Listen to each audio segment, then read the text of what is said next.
Thank you all. Thank you all so much. Thank you. Thanks everybody for being here. It is awesome to be back here. But it always concerns me when people applaud that much before I speak. So we'll see how you feel afterwards. Ben, thank you for those kind words. I'm standing in front of a sign that's about Reagan's famous speech. I have to tell you, for someone like me, it is so deeply humbling. Bless you all for giving me this incredible opportunity. Honored guests and friends, to be in this place, to be at the Reagan Library and Museum is a rare honor, and I know that. For within this incredible structure lies the soul of one of the world's greatest statesmen. This marvelous venue, my wife and I were talking about this tonight as we walked in. I will speak from my heart. I'm no longer a diplomat, so it's Mike Pompeo unplugged. But I'll do it from my heart because this is a resting place of one of my heroes. A man who, with his beloved wife Nancy, chose this place. The American family, the faith we have in God and our country, and the hard work fused with moral courage and introspection built our nation into the greatest force for good the world has ever known. But as Ben suggested, it's a different time, and unless we act now to assert faith and morality, our nation cannot and will not be strong. And as I saw as America's 70th Secretary of State, if America is not strong, the world will be at the mercy of tyrants and enter an era we dare not imagine. I am forever grateful I came of age to serve my country during the Reagan presidency. He was my commander-in-chief when I was at West Point.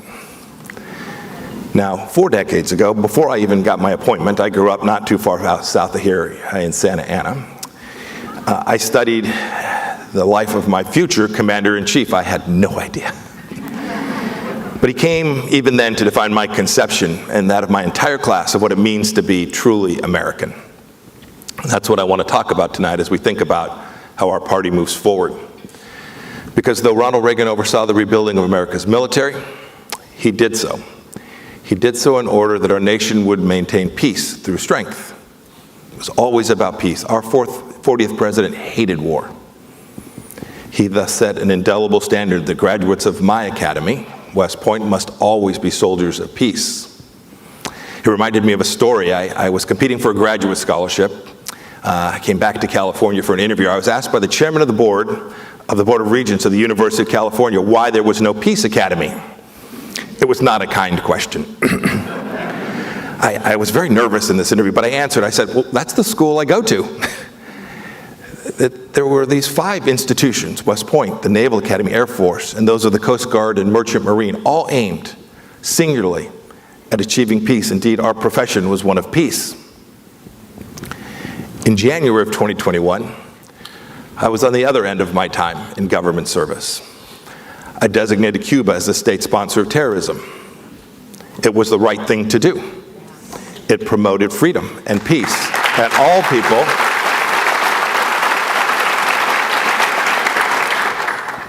we all need to support their effort to enjoy the liberty and freedom which we have. Every one of us who loves freedom stands with those sons and daughters of Cuba who simply seek to be outside of the tyranny of the Cuban regime and despots. May God bless them in their fight, and may we all stand with them. So when I was elected to Congress, and then made the director of the CIA, and then later confirmed as the Secretary of State, my thoughts concerning the challenges that I would face always placed before me President Reagan's image, for he truly exemplified a joyous nobility of spirit without which no leader can command. He was, of course, known for his incompatible humor. I remember the story of when he had a phone call with the Soviet head of state, and he said to his staff, he said, "We've made a breakthrough with the proposal of rid nuclear weapons from the world." He said, "General Secretary Andropov agreed to meet us halfway. He agreed to take our side to 0. I had the same conversation with President Putin. But I remember, too, that Reagan persevered in that conversation for peace. His vision for a strategic arms treaty led to the elimination of massive numbers of nuclear weapons by both countries. and ultimately the treaty's ratification in the United States Senate. His vision backed by crippling sanctions on the Soviet economy and its planned natural gas pipeline to the West, caused the empire's ultimate dissolution and military concessions that otherwise would have been inconceivable. President Reagan's statecraft informed my work, and that I did alongside President Trump to curtail Iran's nuclear program. The model, look, it also provided a template for our actions to contain Vladimir Putin. Unfortunately, what we've accomplished has been cast aside by the deep state in Washington in just 6 short months. In their backdoor negotiations with Iran, in their elimination of the sanctions to inhibit Russia from supplying natural gas to Germany, they've put our world at risk. It's weakness, and weakness begets war. You know, Ben suggested this isn't about thinking about what President Reagan would do if he was faced with the world of today, when we're so divided. But I hearken back to him for inspiration. And while I do not pretend to have the complete answer, I do believe I know the path the giant would chart. For it would begin with faith, something Ronald Reagan talked about and believed in. Faith has, too, been my strength and that of my wife, Susan. Susan and I know that without God's grace, it is immensely difficult to lead. For a soldier to lead his brothers and sisters into battle without faith is almost impossible, for the sacrifices that may be demanded exceed any recompense that one might receive in this world. To those serving in harm's way, it is the certain knowledge of everlasting life after this existence that conveys undaunted courage to the weary and implacable resolve to the reticence of some. Indeed, it is faith that imbues fearlessness. You'll know this. This is the truth George Washington understood when he commanded a force of farmers, hunters, merchants to victory over the greatest army and navy that the world had at that time known. This is the very wisdom that President Reagan expressed when he defeated the undefeatable evil empire, the Soviet Union. You'll recall he did that without war, but with a heart absolutely full of faith. We all should draw on these immortal examples if we're to meet the grave challenges that now face our country and if we're to lead our party forward. To reclaim America, which I believe only our party can do, there is literally no more important resource than our churches, our synagogues, our mosques, and temples that grace all of this United States of America. There is no more important need, none, than to hear their voices when they state that we must return to our moral core, lest all be lost.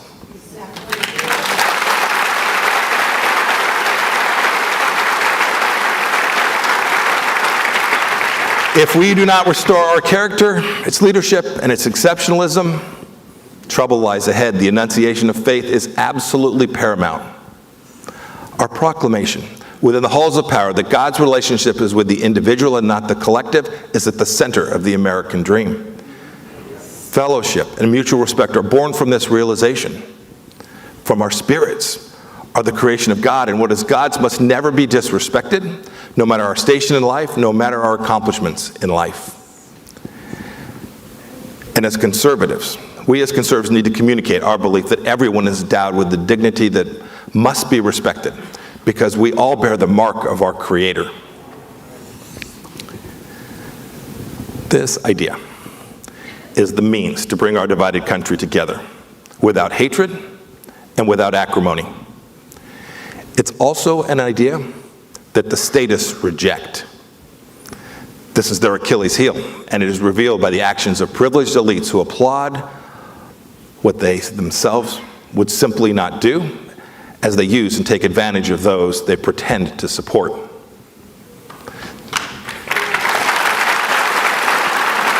This is why true conservatism in America declined after the Reagan presidency. The administration of which I was a part brought grit, we brought populism, and a disruptive innovation to revive conservative principles. I'm proud to have helped President Trump destroy ISIS and its leadership. In doing so, In doing so, we fulfilled my highest calling as a Secretary of State. I made sure our young men and women would be placed in harm's way with less intensity and with less frequency, and I am confident that we saved innumerable lives, American and other, and ended undurable suffering. I'm proud too of the work we did. I spoke about this on this stage before. We terminated the Joint Comprehensive Plan in Action, the silly Iran nuclear deal that would have aided this terrorist nation to amass the resources to build a nuclear weapon. We should never forget the purpose that those weapons were being built, is to destroy the United States and, of course, the little Satan, Israel. I'm proud that we took decisive action to end the reign of terror of Qasem Soleimani, who was headed Iran's murderous Quds Force. And much like Reagan's sanctions of the regime of the Soviet Union, we put sanctions on the Iranian regime, and we made a real movement to gain freedom for the Iranian people. I'm proud too that we moved our embassy, the American embassy in Israel, to Jerusalem.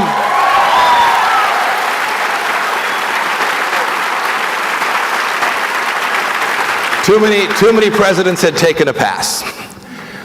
We were prepared to break glass to secure American freedom and to make friends with great nations around the world. This is what our party must continue to do. This demonstration of resolve and unalterable support for Israel encouraged 4 Muslim-majority nations to make a real peace with the Jewish state.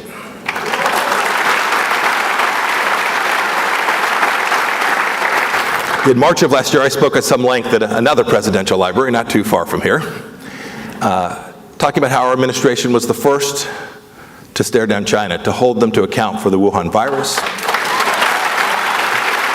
for that tyrannical regime's orchestrated cover-up that poisoned the world and killed millions, and China's ongoing theft of American technology and prosperity, and most critically, millions of American jobs.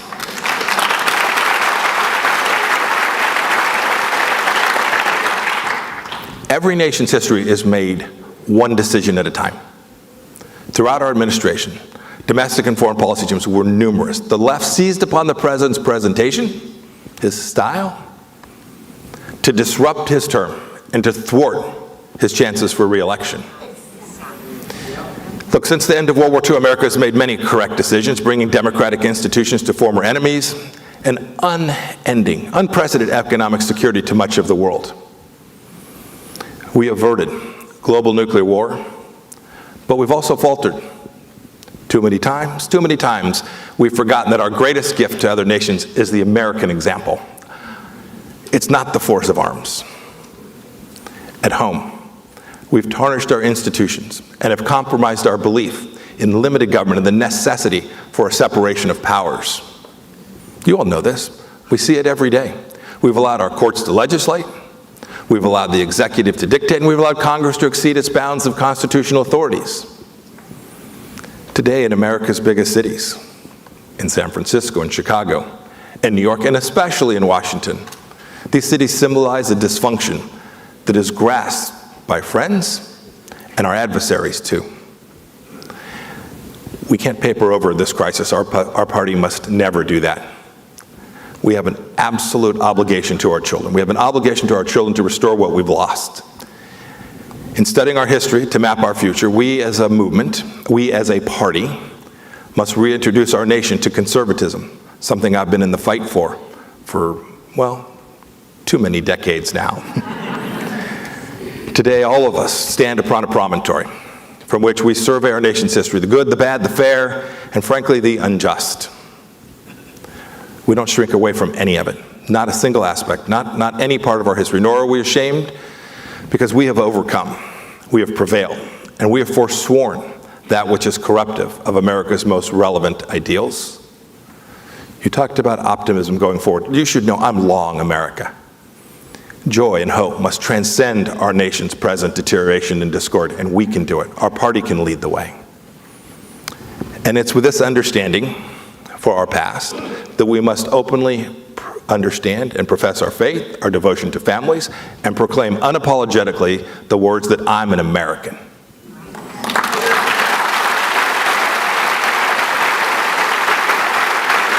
Now this next task is easier said and hard to do, and I have been imperfect. My wife describes me as authentic Christian.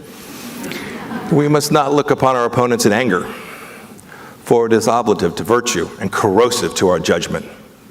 It was James Madison, the father of our founding document, our Constitution, believed that both openness and boldness, but not rancor, were vital for American leadership. President Lincoln described it this way: he did not look upon his many adversaries and detractors in fury, but in righteousness. For it was in righteousness that King David thanked a loving God who fortified and enabled him. Psalm 41:12 recites David's gratitude. It says, "Because of my integrity you uphold me and set me in your presence forever." You know, today many elected officials publicly state that integrity is priceless. Maybe that's why so few of them have bought so much. Virtues are developed. They're developed through God's grace and are the foundation of our republic and all of human happiness. It was Frederick Douglass who stated that the life of the nation is secure only while the nation is honest, truthful, and virtuous. He went on to say these words again. He gave these words again on the occasion of the 23rd anniversary of the emancipation of the District of Columbia. "Indeed, I do not believe that any truer words have ever been spoken. The antidote to strife is virtue." America's virtues are not represented by our wealth. Our virtues are our wealth. America is strongest when we act according to our founding documents, which faith has imbued. We are the weakest when we disregard that absolutely priceless heritage. I want to talk today about 4 virtues. There are many. I believe these virtues define conservatism and must define our party as we move it forward. For it is these qualities that will permit our nation to vanquish threats of unparalleled scope and danger, which include internal collapse, China's reach, terrorism fueled from the Islamic regime in Iran, and new risks that we're frankly just now beginning to understand. The first virtue is vision. What is often most difficult to envision is that's right in front of us, the things we see. It's right before our gaze. Presuppositions distort what we see to the extent that 2 observers of the very same facts may differ in every detail of what they recall. This happens to Susan and me all the time. Indeed, Congress resembles a carnival funhouse in some ways, for it's so partisan. The mirrors distort, they compress, they enlarge critical issues that could otherwise be resolved if only they could be observed as they truly are. This was something I'm proud that we did in how we secured freedom for America. We saw the world for what it really was, not as we wished it to be. Narratives have replaced reality. Deprecating fictions concerning the establishment of our nation are presented as facts. I told folks the other day, read the Federalist Papers, the Constitution and the Bible, not the 1619 Project.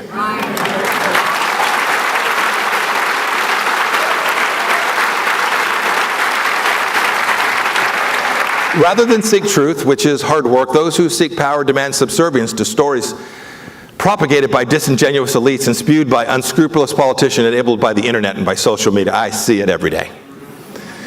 The result is a nation separated from truth, but bound by narratives that superficially support the dispossessed. But these narratives actually enrich America's new ruling class. The woke billionaire, the star, the politician, who believe they're entitled to control the lives of others, though they often have trouble controlling their very own. This Politburo of false virtues believes they are smarter than everyone else. But frankly, in their arrogance, this wealthy and privileged group portrays itself to be truly destitute. For no government, no elite, and no authority has ever created prosperity and happiness by making itself lord over men and women who are all born to be free. President Reagan knew this.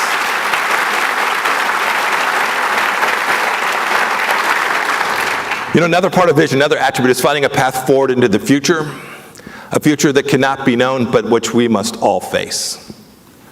The challenge of a statesman, the challenge of statesmanship is to have the vision to dream of a better, safer world, and the courage, persistence, and patience to turn that dream into reality. Those aren't original words. These words were spoken by Ronald Reagan, and I can't improve on them. But we must observe them. The second virtue is hope. The party, which constitutes our opposition, wants to divide us. They want to drag us down. It has returned to its roots by generating political power through racial discord and exploitation. Through these means, the radicals hope to take from us the joy and pride that everyone in this room tonight has in our country. This they will not do.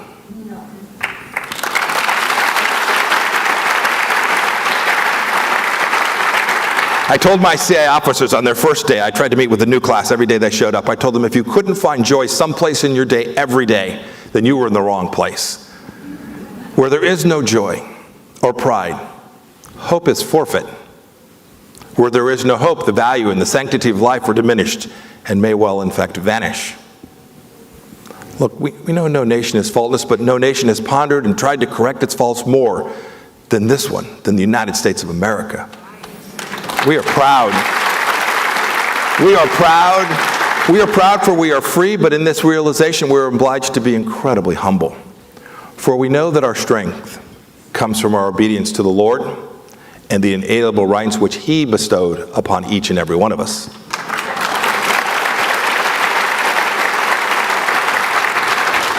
The third virtue is gratitude. It is extended to those who provided our inheritance of both liberty and abundance, which we must every day enlarge and convey to the generation that comes behind us. This is our solemn duty. When we think of gratitude, it is thanks for some past act of kindness that comes to mind. I believe clearly that most powerful form of gratitude, however, is that which is extended into the future, to exist throughout time. Imagine a young infantryman of 17 who died while serving in the Continental Army at Yorktown. What would this boy not have given to be part of America today, to enjoy the plenty and freedom that each of us possesses? We owe it to that young man in liberty who gave his life to America so our country could be born to cherish the values that he bequeathed to us. Imagine, for just a moment, a proud mother of 2 daughters, born into slavery, who perished establishing a new route for the Underground Railroad. What would this courageous woman not have given to see her children raised in freedom and opportunities of today, rather than to the life of burden that she knew? We owe it to all Americans who lived and died under the yoke of oppression, to celebrate what it is we have.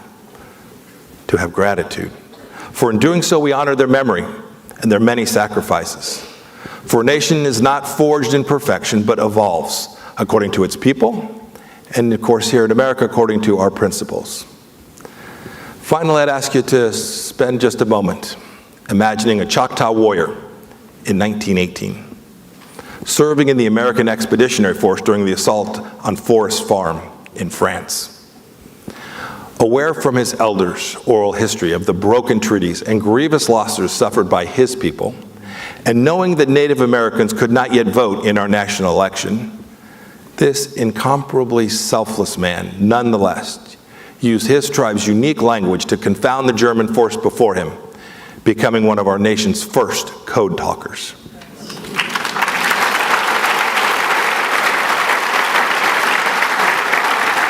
This gallant action helped bring victory to an American army. But his deeds, this Choctaw soldier demonstrated that while the past informs the present, it must never be an obstacle to a brighter, more vibrant future. We don't have to imagine great Americans like this. They have existed and they exist today.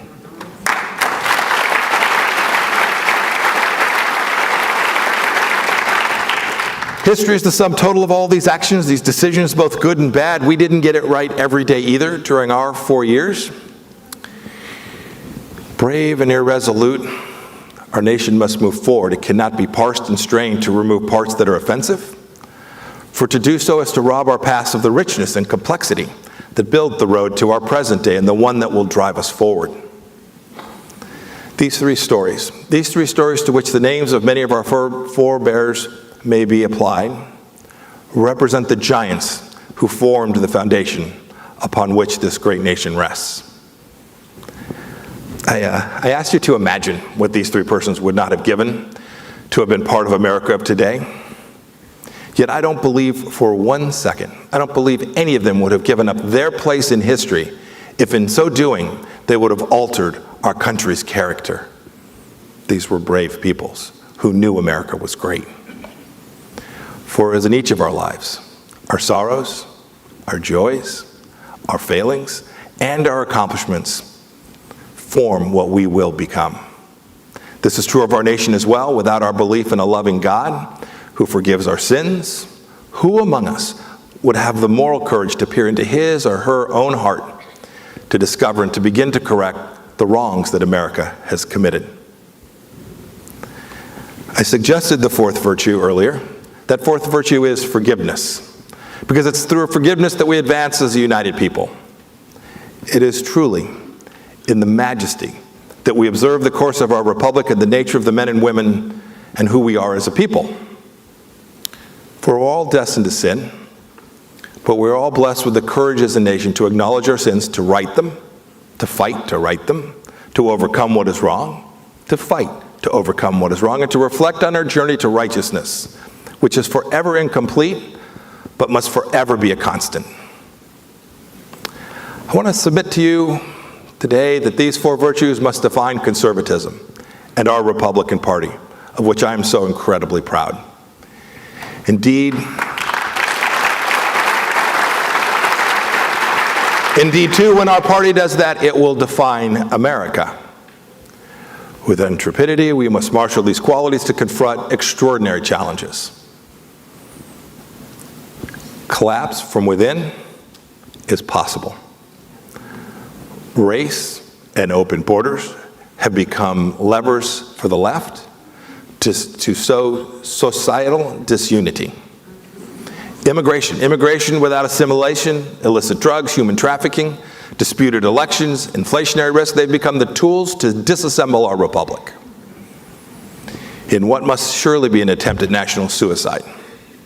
We allow MS-13 assassins to pass through our borders with gang tattoos covering their faces while we are lectured by our media for our obstinacy.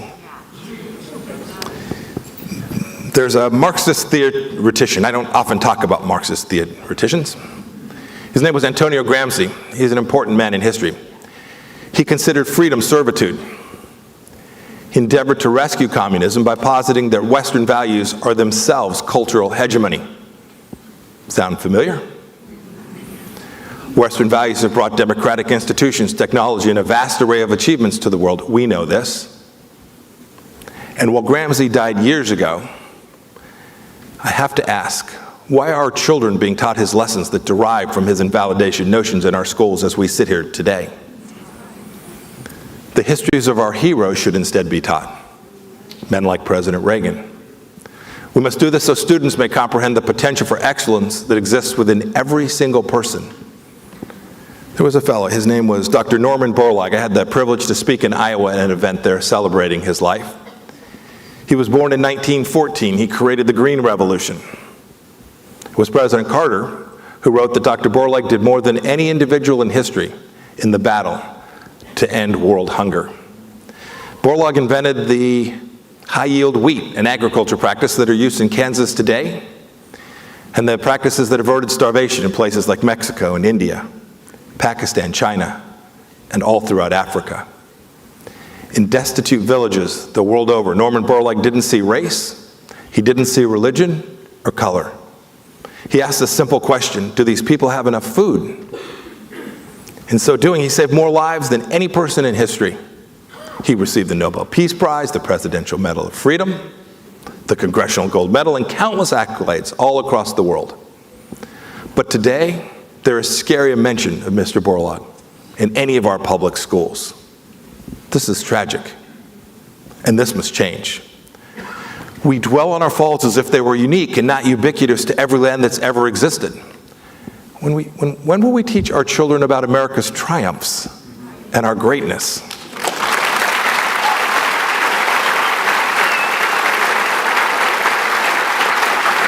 That answer is that every one of you in our party must make sure that that day is tomorrow. Our country is tearing itself apart. And for what?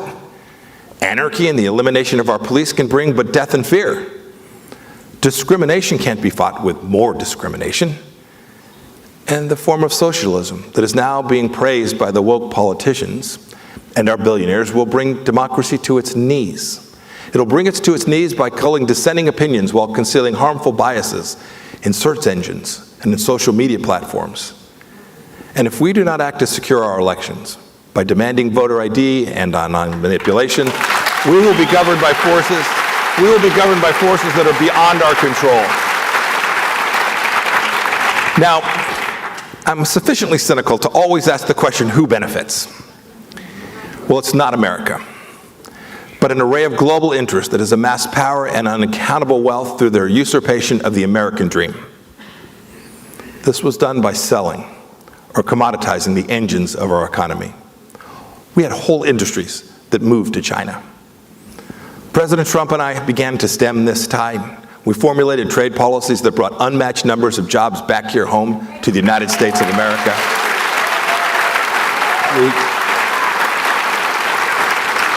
We established energy independence through regulatory reform, unleashing a massive amount of American dynamism. We addressed intellectual property theft, critical materials and supply chains insecurities. We saved jobs that belong here and must never again be allowed to be stolen by anyone.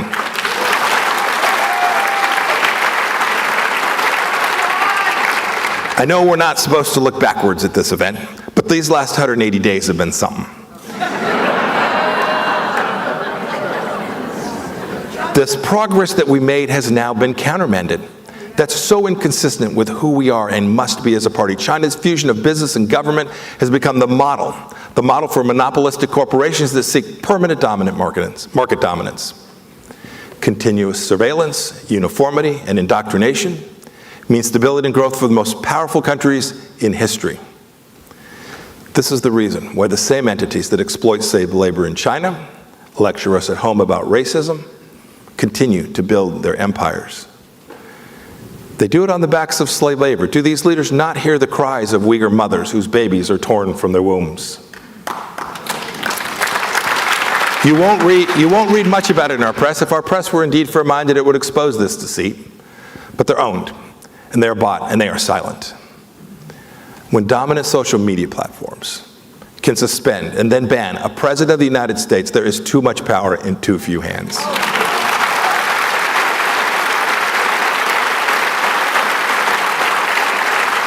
So how does our party respond? How do we meet this challenge? To change the present course, we must inform our citizens of the threats to liberty, designed to be subtle or unseen, and we must eliminate the constellation of laws and regulations that has granted these corporations almost unlimited and certainly unearned power and wealth. There are some basic precepts, our antitrust laws, Section 230. These are things that will begin to restore freedom inside of our country.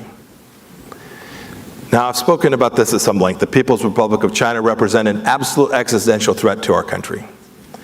And whether the virus that savaged the world came from the Wuhan Institute of Virology or not, the Communist Party of China's allowance of international travel from that city, while permitting almost no internal travel from that source, is an absolutely unpardonable act.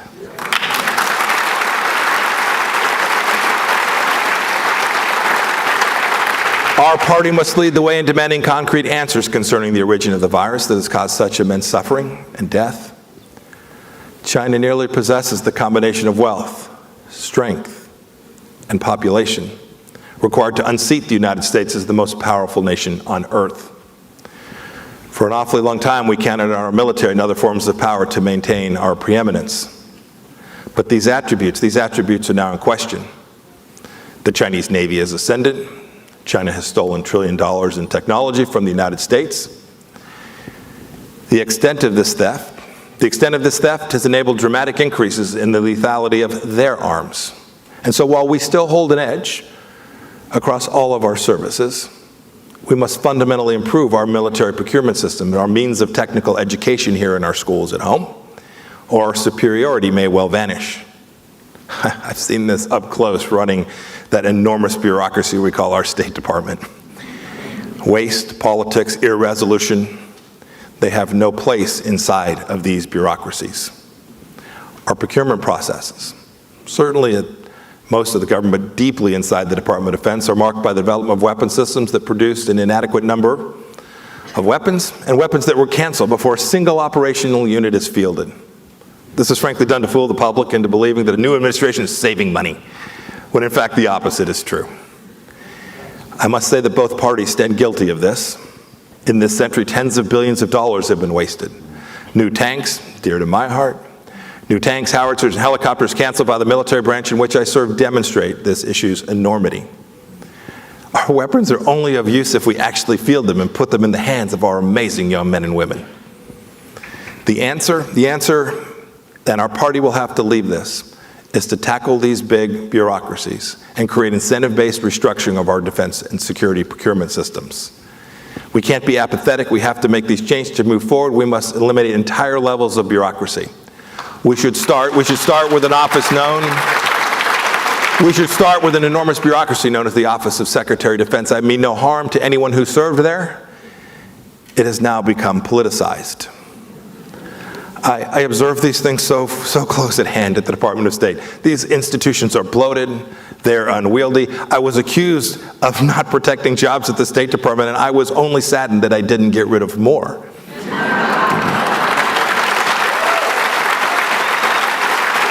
I was operating in an environment that was unionized. I operated in an environment that was blatantly woke and dominated by the left. These bureaucracies must be brought to heel, because they must serve. And to be strong, we must never politicize or indoctrinate our military. We can't permit this to happen.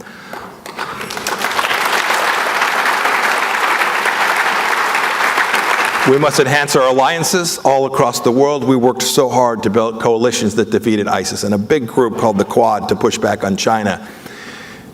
We did this alongside friends like Australia and Japan and India.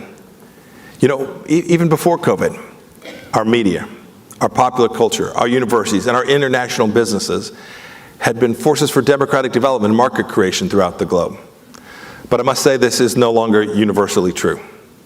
Today, China has infiltrated Hollywood and academia, our technology companies, and the conglomerates that control America's media publishing. Our strength, freedom, has been turned against us. Communist influence must be eliminated in our country, root and branch. This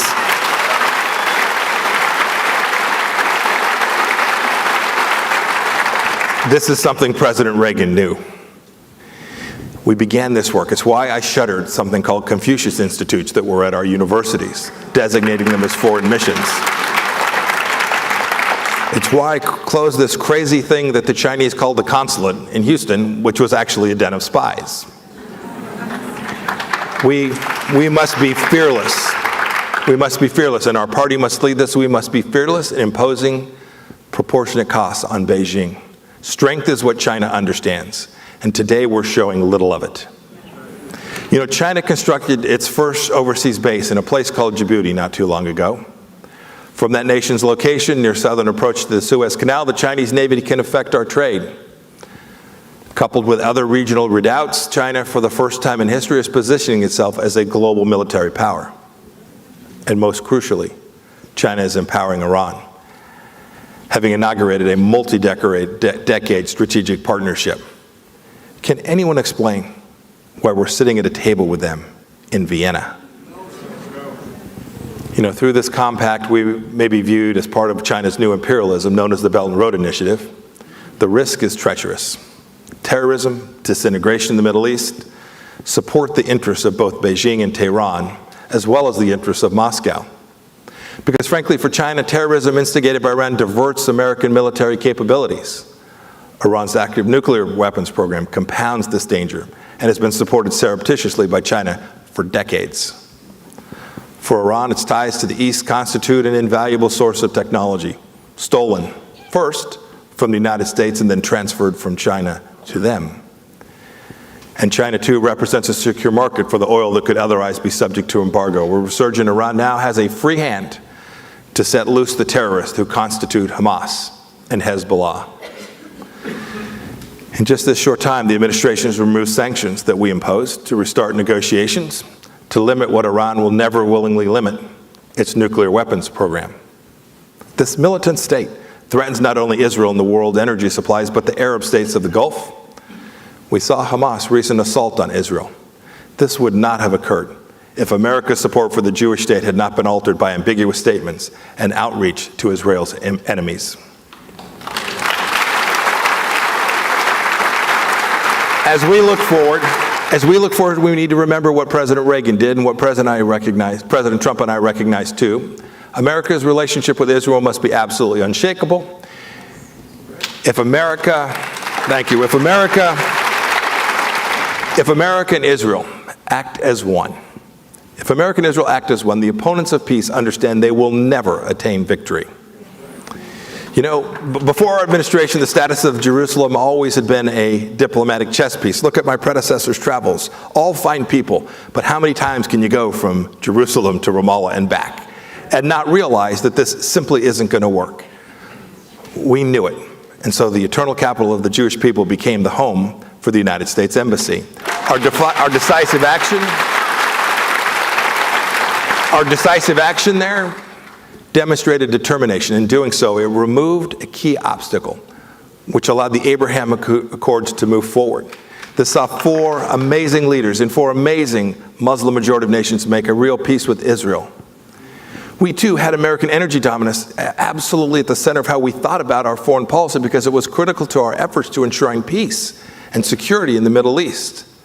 We have the amazing means. The Lord has blessed us to be a net energy exporter of fossil fuels and advanced fission power plants.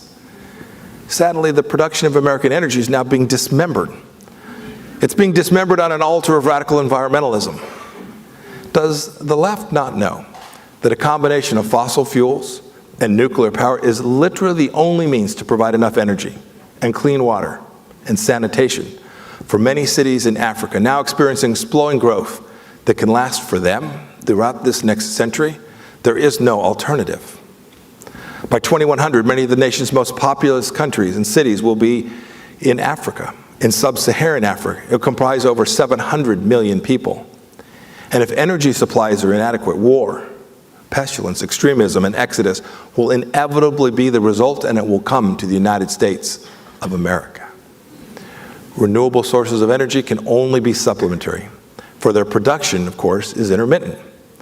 And defacing once beautiful landscape, the blades of colossal windmills in states like mine in Kansas with wind farms eviscerates countless birds and the greatness of our nation.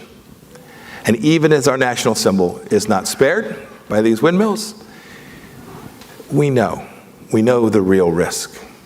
Is this the line that environmentalism wants to draw? The line that it promised our country?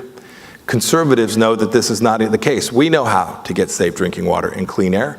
We've always been great stewards of our lands. We know this is true. We know new threats to America arise often. We've seen pandemics. We've seen genetic engineering on the rise. We've seen the effects of cyber warfare, power grid disruptions. We know what happens when artificial intelligence is in the hands of our adversaries. In the coming months, I'll speak to each of these issues at great length and how conservatives should respond to those threats. But as I said earlier, vision matters. Vision is the key to meeting these and other challenges. Ronald Reagan, Mikhail Gorbachev established the foundations for International Thermonuclear Experimental Reactor. You remember this? It doesn't get talked about much. It was done back in 1985. That seems like a long time ago, and for you young people, it seems like forever. This facility is now being built. This project will explore the production of fusion energy. And if successful, Ronald Reagan's vision, it will bring to this century the sun's power to our planet. Truly clean energy will actually exist in infinite supply. It required vision and imagination. He understood that this was exceptionalism. And since today, in our government, we find little of this type of prescience and grit, we must take back the House and the Senate and the presidency. We must win elections.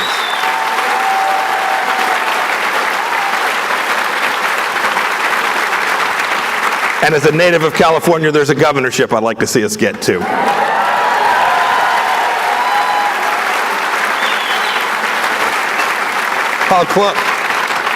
I want to close with a poem because you know all I'm such a great poet.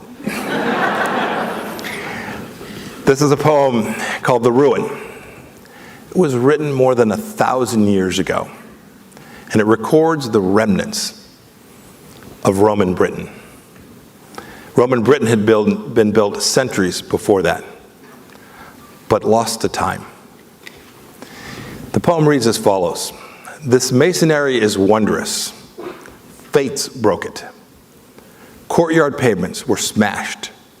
The work of giants is decaying. This must never be the future of America. Events may have pushed our nation into a furnace, but the book of Daniel tells us. The book of Daniel tells us the people of faith cannot be harmed by such a test. And so, with hands on our hearts, we will turn this glowing furnace into a forge. Within it, we will form our rendezvous with destiny. We will renew the dream. We will honor the past. We will chart a brave path forward. For in so doing, we will light the way. We will light the way for the entire world, just as President Reagan would have had it. Thank you, and God bless you all.